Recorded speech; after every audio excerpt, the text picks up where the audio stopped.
Cancer is one of those very scary words and very scary diagnoses, but we're here to talk about how you can get through it with the most basic care and some rehab and make you feel good along the way, hopefully along the way. I want to introduce Dr. Jessica Chang from City of Hope. She is a cancer rehab specialist, so thank you for joining us. Thank you for having me. So in general, tell me, what is cancer rehab? Because it's not a term that most people are familiar with. Yeah, so cancer rehab has to do with optimizing a person's ability to function throughout the cancer journey. So that means from diagnosis, during treatment, after treatment, and beyond. And when I say function, a lot of times it's linked with physical function, but there's also cognitive function, the way people are able to think, bathroom and bedroom activities. All of those have to do with activities and a person's ability to function. Right, and people say that they have chemo brain, that little fog that goes on when they're in the middle of a chemotherapy treatment. But it's not just about the chemicals that are going in your body. You know, sometimes there's surgery, there's genuine rehab that has to go on if you've had a major surgery to remove a tumor or to do biopsies and things like that, right? So it kind of runs the gamut of all of those things. Correct. So cancer treatment oftentimes has many different phases, different types of treatment. And each treatment, you can think of it as a marathon, like a huge stressor on your body. And the idea of cancer prehabilitation is doing rehab before the stressor. So gearing up the body, the mind, the spirit to be able to face that stressor. So you come into the process pretty early then, right? Maybe at the very initial cancer diagnosis, before surgeries, before treatments begin, you're going to come in and say, here's what we're going to do to make sure this is as easy a process as it can possibly be with a cancer treatment, right?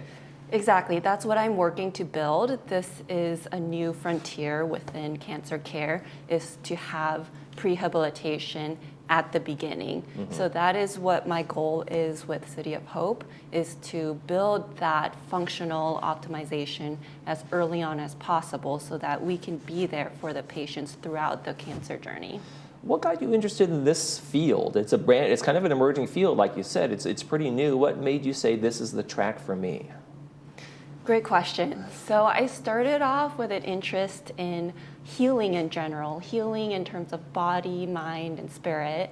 And when I found out about the field of physical medicine and rehab, also known as physiatry, I really fell in love with the musculoskeletal system, muscle, bones, joints, nerves, movement, and being able to help people do the activities they want to do.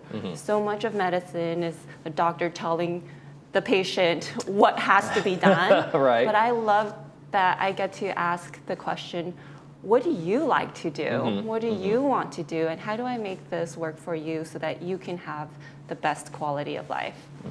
Now, it's a bit of a combination of Eastern and Western approaches in terms of the rehab as well, right? So the integrative medicine, what you're referring to, the Eastern and Western medicine, is a very natural part of rehabilitation. My whole focus is to help people function better. And if we think about, if acupuncture is going to help their pain or their range of motion, I'm all for that. Right. And so it's a very natural part to use everything that's available to help people do better. And I've over the years, I feel like there's been this almost like two sides. So I'm going with the Eastern approach, or I'm going to a Western medicine, and those kinds of things. They don't really need to be at odds, right? It's like we have documented case studies that say this approach can work here, this approach can here. So there's that kind of merging of these two areas. Right, and that's what I really love about working at City of Hope. We really have specialized oncology supportive services with integrative oncology, with myself, and we get to really find that harmony for the patient and to work collaboratively, not just within our team, but with the patient and with the patient's surroundings and family and environmental structure. What are kind of some of the challenges in terms of when you sit down with a patient, or how you assess that, and how you can say, okay, here are the challenges you're going to face, and here's how I'm going to create a plan for you to have success as much as we can through this process? I think every patient is very unique, and everyone has their own family, social situation, their background in exercise or lack of background. And there can be a lot of fear when it comes to the cancer journey. Right. And so it's not only describing what might come, what services, what support is available coming up, but tailoring the plan to the person's unique situation. I can tell someone to exercise, that's easy for me to say, but the hard part is, how do I make it work for you? Like feasible, long-term, fun, enjoyable, maybe incorporate the family, incorporate friends. How do I make it actually happen? Right. And the trick is, I can't make it happen in the end. It's up to the patient to do it. Yeah. Well, and that's another thing.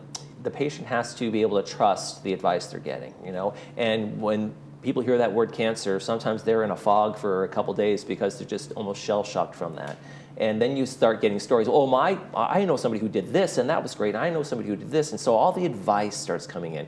How do you build trust with a patient? Say, listen, I know you're getting a lot of stuff from a lot of people. Here's how we can kind of get you through this. How do you build that trust to begin with? Yeah, building trust is extremely important. I think it starts with connecting with our oncology team and having their referral to me, who's I've been trained in rehab in the oncology setting specifically. And I think that's where the trust begins. Of course, a lot of it has to do with understanding their medical complexity, where they are in their cancer journey.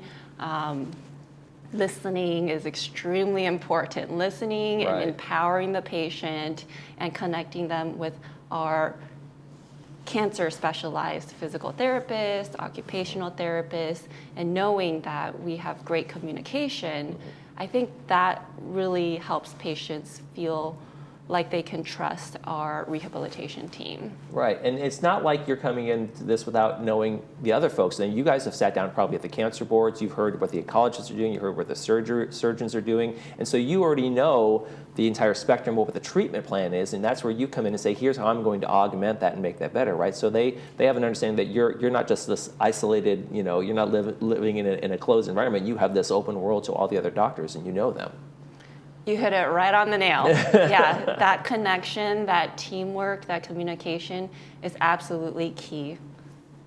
What are some of the, you've been doing this for a while now, at least a year and a half at City of Hope, since it opened over there at the Cancer Center. And so what have you had some of the good stories that have come out of there? What are some of the stories you can say, hey, we started with this person and they were here and now they got to this point?